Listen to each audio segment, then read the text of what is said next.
ప్రతి సంవత్సరం లక్షలాది మంది ఒక నిర్ణయం తీసుకుంటారు. 41 రోజులు మాంసాహారం లేదు, మద్యం లేదు, సౌకర్యాలు లేవు, చెప్పులు లేవు, కుటుంబ జీవితానికి దూరంగా నల్ల బట్టలు ధరించి అడవుల మధ్య వందల కిలోమీటర్లు నడుస్తారు. ఇది 2026. కాని ఈ యాత్ర మాత్రం వేల సంవత్సరాల క్రితం చెప్పిన నియమాలతోనే కొనసాగుతోంది.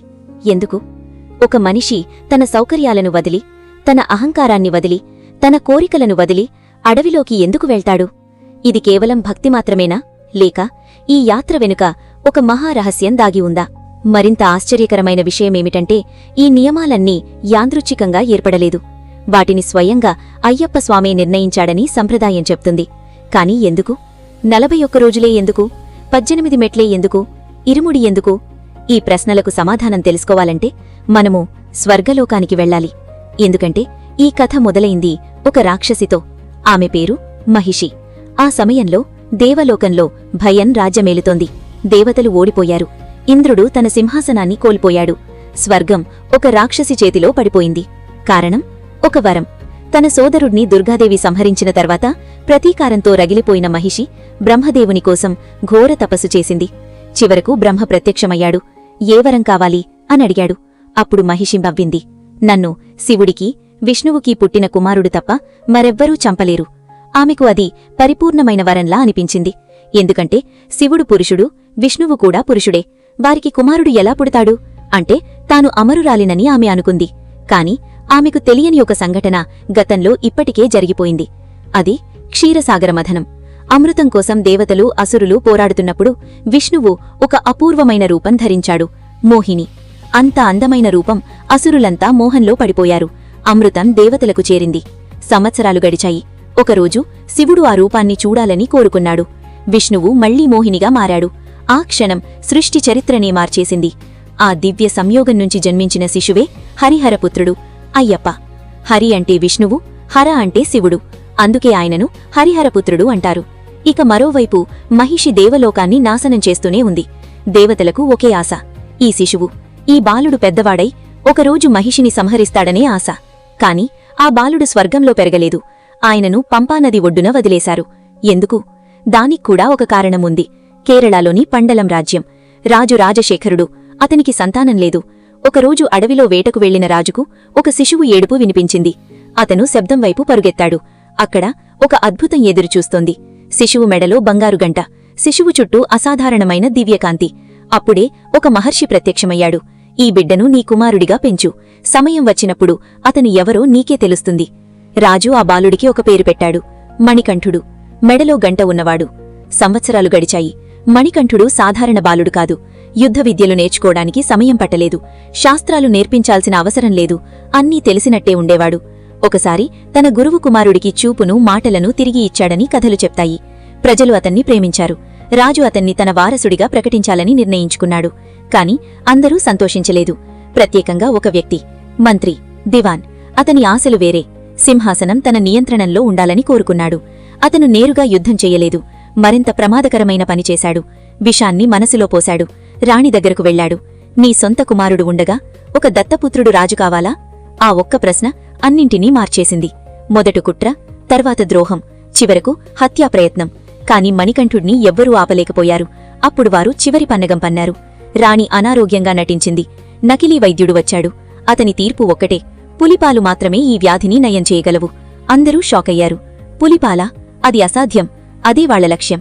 మణికంఠుడు తిరిగి రాకూడదు. కాని మణికంఠుడు చిరునవ్వు నవ్వాడు. నేను వెళ్తాను అన్నాడు. రాజు ఆపడానికి ప్రయత్నించాడు. కాని అతను ఒంటరిగా అడవిలోకి వెళ్లిపోయాడు.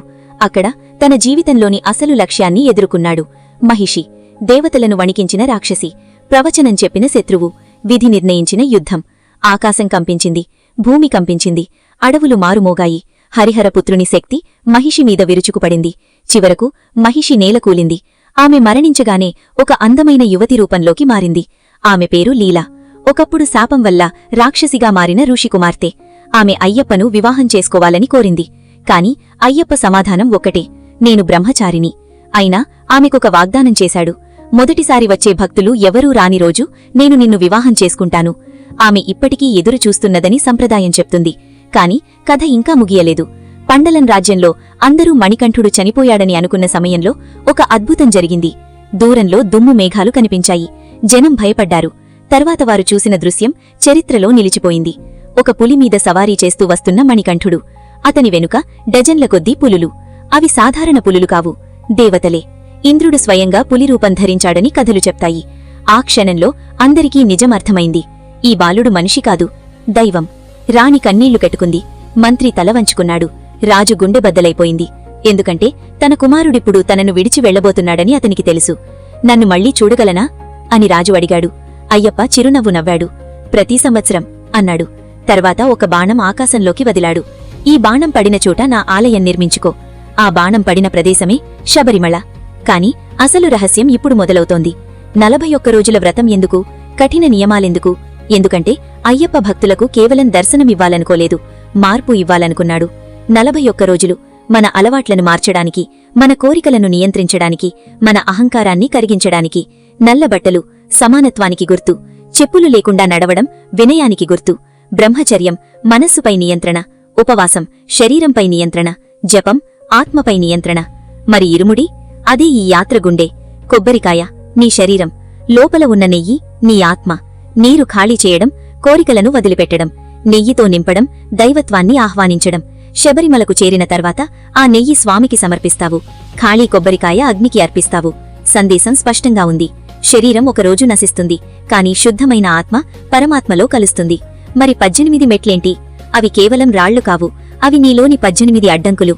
ఇంద్రియాలు, కోరికలు, కోపం, లోభం, అజ్ఞానం. ప్రతి మెట్టు ఎక్కేటప్పుడు నీలోని ఒక బలహీనతను వదిలేస్తావు. అందుకే శబరిమల కేవలం ఒక ఆలయం కాదు, అది ఒక ప్రయాణం. అడవిలోకి కాదు, నీలోపలికి. శబరిమల భక్తులు ప్రతి సంవత్సరం అడవిలో నడుస్తారు, కాని నిజానికి వారు జయించేది అడవిని కాదు, తమ మనస్సును. అందుకే వేల సంవత్సరాలు గడిచినా ఈ యాత్ర ఇంకా కొనసాగుతోంది. ఎందుకంటే మనిషి ఎంత ఆధునికుడైనా అతని గొప్ప యుద్ధం ఇంకా అదే, ప్రపంచంతో కాదు, తనతో తాను. మరి శబరిమల మనకు నేర్పే గొప్ప సత్యం కూడా అదే. నిజమైన దేవాలయం కొండపై ఉండదు, అది నీలో ఉంటుంది.